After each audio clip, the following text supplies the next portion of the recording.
Hello hello အဆောလာဆိုင်အားလုံးမင်္ဂလာပါအနောကအခုတဘာဝဝါကွန်းချီနဲ့ခတ်ထားတဲ့စီးစပယ်အင်းထမိတ်လေးနဲ့ပြပေးပါမယ်စီးစပယ်အင်းကားဒီမှာကာလာ10ရောင်လာထားပါတယ်နော်အရန်ပဲလှပါတယ်တဘာဝဝါကွန်းချီပေါ်မှာဒီလိုကာလာလေးဖောက်ထားပေးပါတယ်နော်တမင်မွေးရောင်လေးဖောက်ထားတယ်အပေါ်မှာကဒီလိုစပယ်ပွင့်လေးတွေပါထားပါတယ်နော်တမင်မွေးရောင်လေးပါလူတိုင်းကြိုက်တဲ့ဒါကြက်သွေးရောင်လေးပါအရန်ပဲလှပါတယ်ချိတ်လိုင်းကြီးကြီးလေးနဲ့ဒူနာချိတ်လေးပေါ့နော်ဒါလေးကကြက်သွေးရောင်လေးပါช็อกโกแลตရောင်လေးပါနော်ช็อกโกแลตရောင်လေးပါ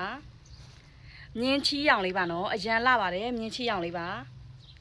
အယောင်ဆိုရင်လင်းနေမှာနုနုလေးဝတ်ချင်တဲ့လူအတွက်ဒါလေးကတော့အုတ်ကြိုးရောင်လေးပါနေဗီပြာလေးပါနော်အရန်လှတယ်အပွင့်ကိုကြတော့ဒီလိုကြက်သွေးရောင်လေးနဲ့ဖောက်ထားပေးပါတယ်အပွင့်ကြတော့ကြက်သွေးရောင်ဒီထိတ်လိုင်းကြတော့အပြာရောင်လေးပါ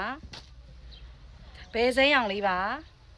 ကာလာအမိုင်းကြိုက်တဲ့လူအတွက်အသားရောင်လေးကိုဒီလိုအပွင့်အမဲလေးနဲ့ရောပြီးတော့ခတ်ထားပေးပါတယ်ဒါအောက်ကတဘာဝဝါကွန်းချီပါနော်အရန်အေးပါတယ်ဒါလေးကတော့စပြည့်ရောင်လေးပါစပြည့်ရောင်လေးပါနော်မင်ကိုရောင်လေးပါမင်ကိုရောင်လေးပါဆယ်ထဲကနေစပြီးတော့လက်ကားစီနဲ့အားပေးလို့ရပါတယ်အနောဆိုင်ကတော့ဖတ်အံမှာဖွင့်ထားပါတယ်အွန်လိုင်းကနေလည်းမှာလို့ရတယ်ကားတွေ Royal တွေနဲ့ဂိတ်ချပေးပါတယ်နော်